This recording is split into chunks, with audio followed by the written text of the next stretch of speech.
How you guys doing today? It's Anthony Ganji. Welcome to another episode of Tear Talk. Guys, mother, father, and control. What Kohberger's contacts list reveal. It's funny, as I was scrolling through my feed, I saw a lot of videos being made, or even articles being made, of Kohberger's phone contact list, and specifically the label of two contacts, mother and father.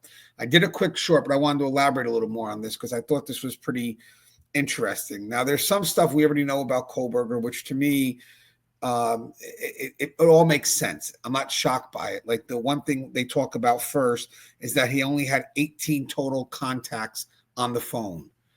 Guys, that shouldn't shock anybody. You're talking about someone who seems to be very socially awkward, probably preferred a life with very limited interaction, because basically, in my mind, what's in our phone, our contacts, a lot of it are based on interactions.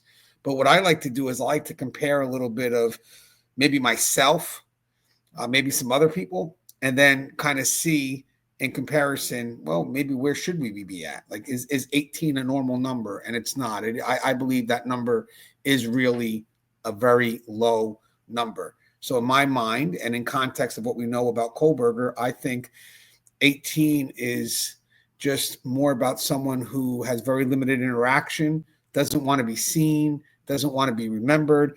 I took notes here. This is a strikingly small number for most people in today's world, where dozens, if not hundreds, of contacts are common. So it could include or could indicate a narrow social network, deliberate privacy. I wanted to emphasize on that. Or minimal engagement with others outside his immediate need. And I want to mention two things. The deliberate privacy is maybe this is someone that wants to be private for a reason. And when I said with others outside his immediate need, when I see 18 and I see a gentleman that's all about control, I think the contacts that are in his phone are functional contacts. They serve a purpose. And I think that, to me, makes a lot of sense, because in my mind, he is someone that likes control. So that's the first thing I got. Then, of course, everybody's talking about how his parents are listed as mother and father.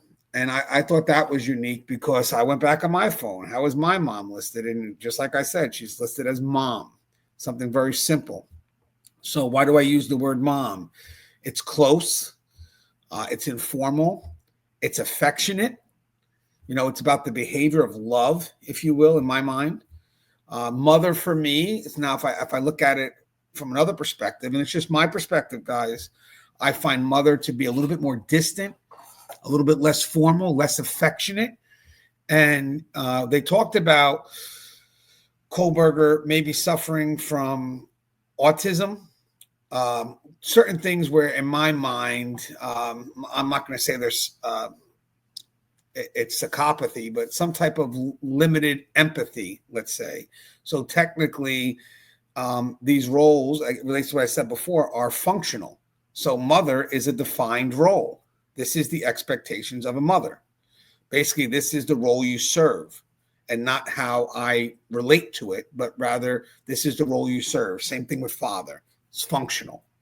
Took a note here, took a note for each one. So this formal choice stands out because most people use mom or dad. And again, I asked a few. In personal devices, all right, so it may suggest a more formal or distant relationship, or a habitual family dynamic, or a preference for structure and precision, even in private. I thought that was spot on. So again, I think mother is a bit distant. It also could be, as I said, a defined relationship between him and his mom and dad. It could be just defined by this distant formality. And again, it all falls under some level of control, because I'm still thinking it's functional. The 18, this is what they serve. This is a function. And the title of mother and father, a function, as opposed to mom and dad. So I have formality versus control, kind of touching it, but I want to revisit it. So basically, using specific formal titles can create psychological distance. And I'm going to get to compartmentalization in a little bit, because I want to separate the function and the emotional tie-in. And I think that is occurring here, in my opinion. I'm not a mental health professional. I just kind of, I don't know, working in corrections gives you a great way to see people and just know about people. So again, formality as control. So again, using specific formal titles can create psychological distance. It can also be a way to manage emotional boundaries or maintain a sense of control over interpersonal relationships, even with close family members. And that kind of falls into what I'm going to say later on, but I think that's true. I think that the formal title does create that distance between mom and mother. This is basically, our relationship is purely functional. It falls into what I need. Remember, people like Kohberger, they view people as objects. They do nothing but serve a function. Especially look what he did in Idaho, right? I mean, these 4 people were, well, one maybe, but unfortunately the other 3 got connected to that as well. But they serve a function. They serve a need that I want fulfilled. So I'm assuming how he sees those could be no different than how he sees his family. Basically, I don't know how to love. I don't know how to process that. But sometimes I'm connected to someone so much because I rely on their function. That doesn't mean I love them. It just, I rely on what they do for me. And the moment they no longer do it, then I don't need them. And again, there's no feelings or emotions in there. It's just, transactional to some extent. All right, so I got habit versus situational. Let me just get that up there. Kind of all bleeds in a little bit, but important to question whether this has always been his default or if it's context driven. Some people use formal titles only during certain times, either when angry, detached, or asserting authority.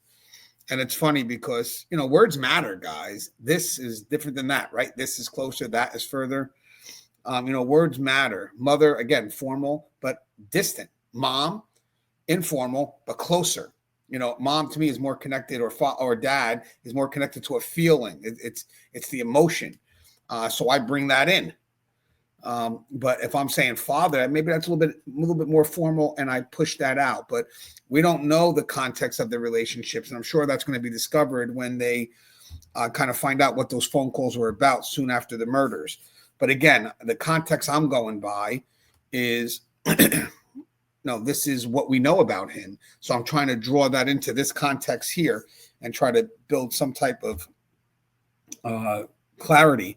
But with that said, I mean, the other thing could be is that he knew people would be checking his phones, so he deleted most of his contacts, or he has a set of contacts that are hidden because he was doing things he shouldn't be doing and meeting people he shouldn't be meeting. So, I mean, maybe he kept things to a bare minimum because that's the way he can control it, and then protected contacts that he knew he wouldn't want to get exposed.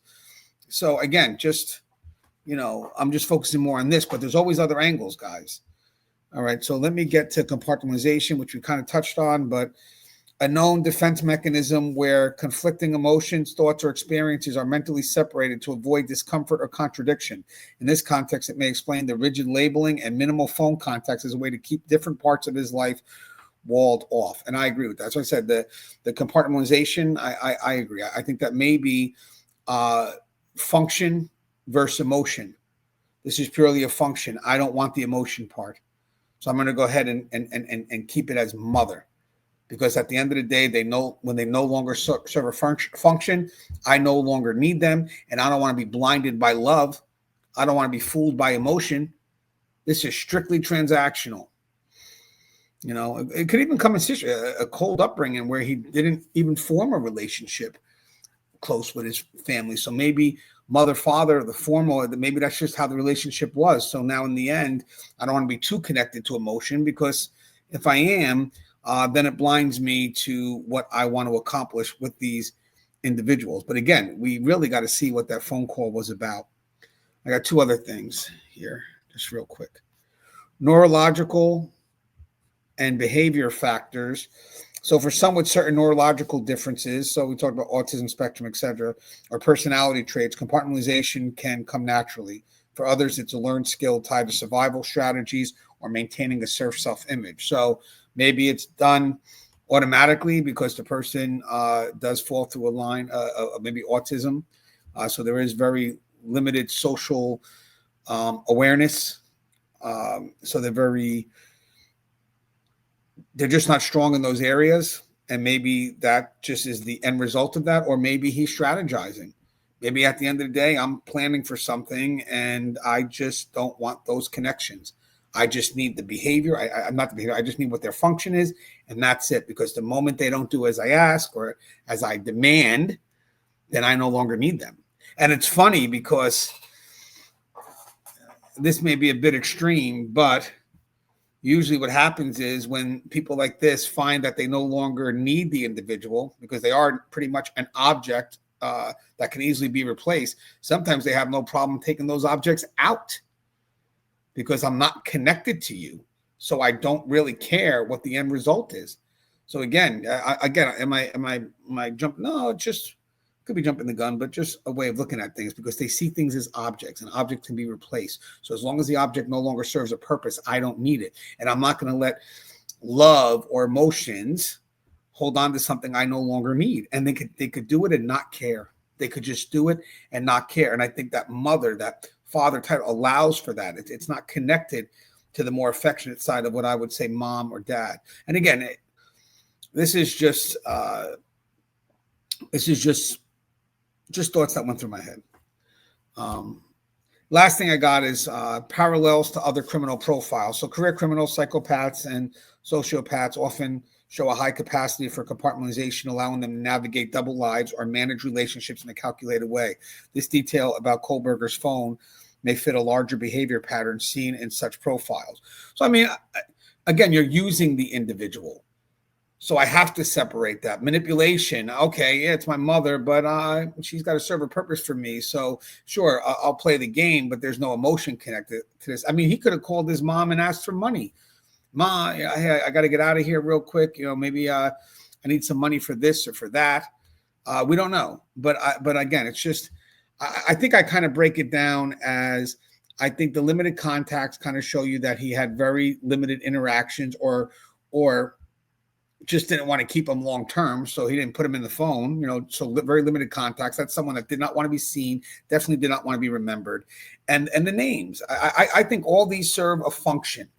I do, because of the formality, and it falls under some level of control. 18 contacts, that's a small enough number for me to maybe manage and control. But I would love your thoughts. And as always, guys, it's Tear Talk. Stay safe.